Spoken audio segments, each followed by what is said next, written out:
Hai teman-teman, pada video kali ini kita akan mempelajari tentang fill dan stroke di Inkscape. Fill itu adalah warna isian dan stroke adalah warna garis tepi dari sebuah objek yang pastinya kita banyak sekali akan bekerja dengan fill dan stroke itu di setiap pekerjaan kita di Inkscape. Oke, silakan teman-teman download terlebih dahulu ya file kerja kita di video kali ini. Silakan teman-teman lihat linknya di description box dan silakan download file kerjanya. Setelah teman-teman download file kerjanya, silakan teman-teman buka file kerja tersebut menggunakan Inkscape dan teman-teman akan mendapati bahwa semua objek masih dalam satu grup. Silakan teman-teman seleksi salah satu objeknya dan klik kanan lalu ungroup saja. Setelah teman-teman ungroup seluruh objek ya, teman-teman bisa mendapati bahwa objeknya belum dikelompokkan sesuai dengan layernya ya masing-masing. Seperti ini maksud saya. Jadi silakan teman-teman lakukan pengelompokan atau pengkategorikan dari layer-layer ya, dari objek masing-masing objek ini disatukan menjadi sebuah atau beberapa layer agar lebih rapih dan teman-teman juga lebih mudah dalam melakukan pengeditan nantinya. Baik, kita mulai dengan fill. Seperti yang tadi saya sampaikan, warna isi atau fill itu kita bisa ganti dan lakukan penyesuaian di Inkscape, teman-teman ya. Kita coba mulai dengan lingkaran biru di atas ini ya. Teman-teman bisa melihat di sini ada tulisan fill. Jadi benar ya, ini sudah menggunakan warna isi. Nah, teman-teman untuk mengganti atau untuk mengetahui warna apa yang sedang aktif atau warna apa yang sedang digunakan oleh objek yang kita seleksi, itu sebenarnya bukan hanya dengan melihat saja, tapi kita juga bisa lihat di bagian bawah ya, di dekat palet warna, bagian bawah kiri dari tampilan Inkscape. Ini ada fill dan ada stroke di sini. Ya, teman-teman bisa melihat bahwa objek lingkaran yang sedang saya seleksi ini memiliki warna isi biru dan tidak memiliki stroke ya. Saat ini stroke-nya bukan hanya tidak memiliki tapi belum di set juga. Jadi memang lingkaran ini belum memiliki warna garis tepinya. Oke, karena di sini ada keterangan fill saja berarti ini tidak perlu kita tambahkan stroke memang, tapi kita coba ganti dengan warna lain, misalnya dengan warna maroon, red, dan nah, teman-teman bisa melihat di sini ada seperti lingkaran kecil ya setiap kali kita seleksi warna yang ada di palet warna ini. Nah, setiap kita melakukan penggantian warna ini kita menemukan bahwa fill pun ya warna di fill ini di notifikasi atau di indikator warna di sini ya kita sebutnya itu juga berganti teman-teman ya. Nah, seperti ini. Oke. Nah, ketika tadi saya klik indikator warna yang aktif di sebelah sini ya, teman-teman di bawah sini, itu akan otomatis membuka fill and stroke panelnya ya. Karena fill and stroke panel juga sudah ada di sini, ya maka akan terbuka seperti ini. Nah, coba saya kembalikan dulu ke layer ya, teman-teman ya.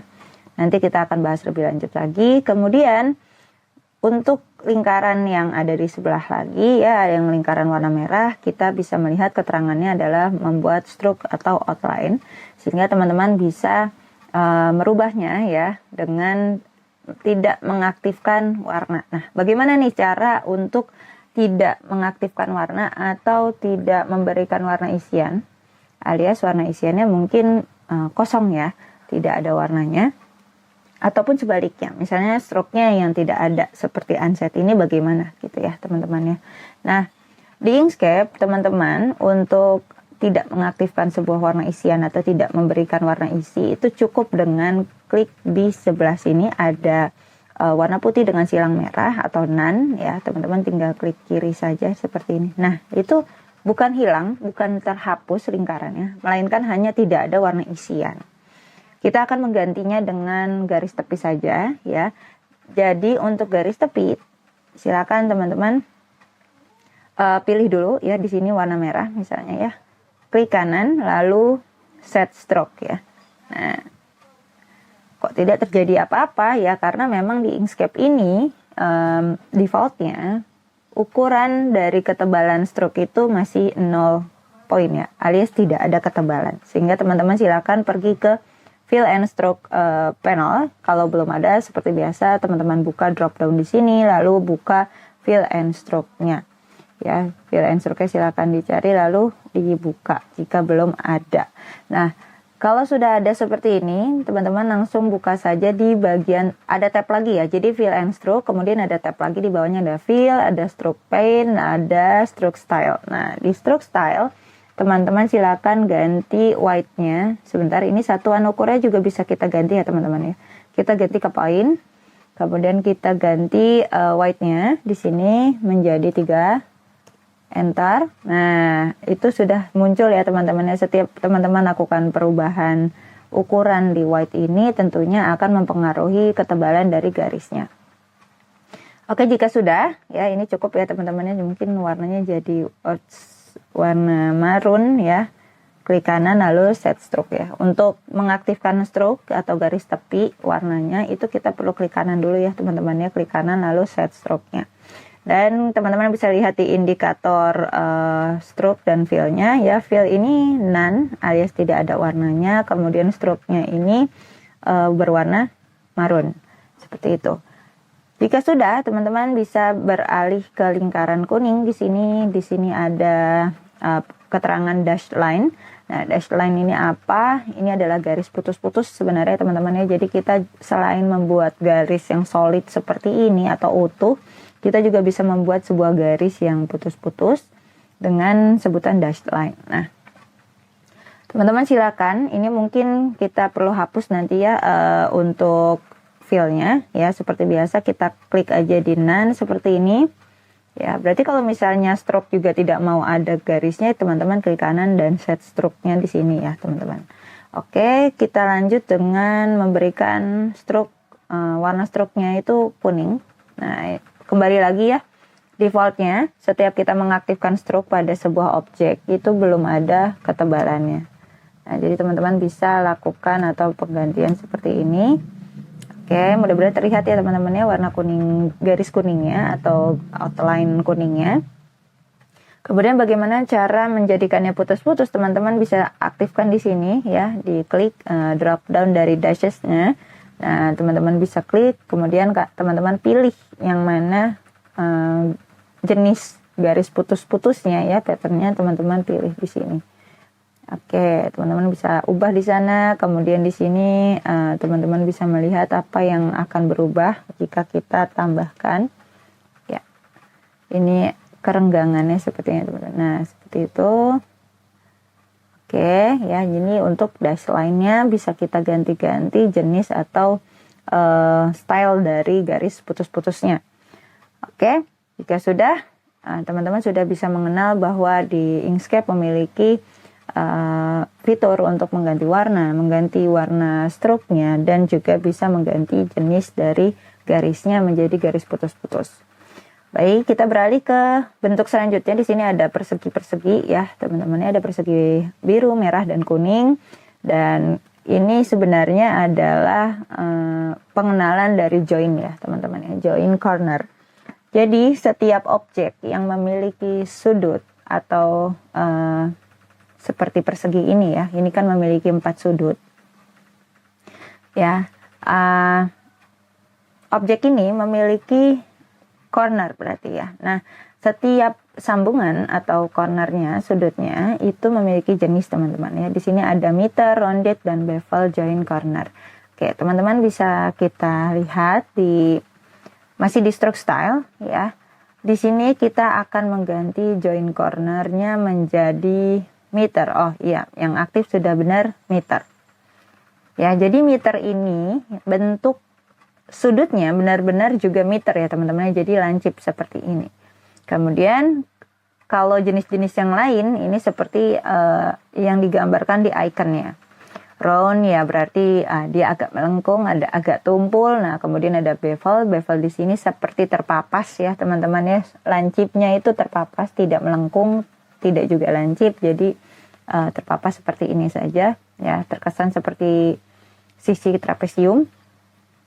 Baik, kita lanjut ke persegi merah ya, persegi merah karena persegi biru sudah tepat ya teman-teman ya. Nah, di persegi merah ini masih di meter join. Nah, kita perlu rubah ke round join. Nah, teman-teman bisa melihat sebelumnya ini lancip ya, mungkin kurang terlihat jelas. Ini saya zoom dulu. Nah, ini berubah ya teman-teman ya roundednya. Nah, itu adalah tampilan dari rounded join corner. Berikutnya kita ke persegi yang kuning, ini ada bevel join corner. Nah, teman-teman, di sini berarti kita ganti ke bevel ya. Kita seleksi dulu persegi kuningnya, kemudian kita aktifkan bevel join.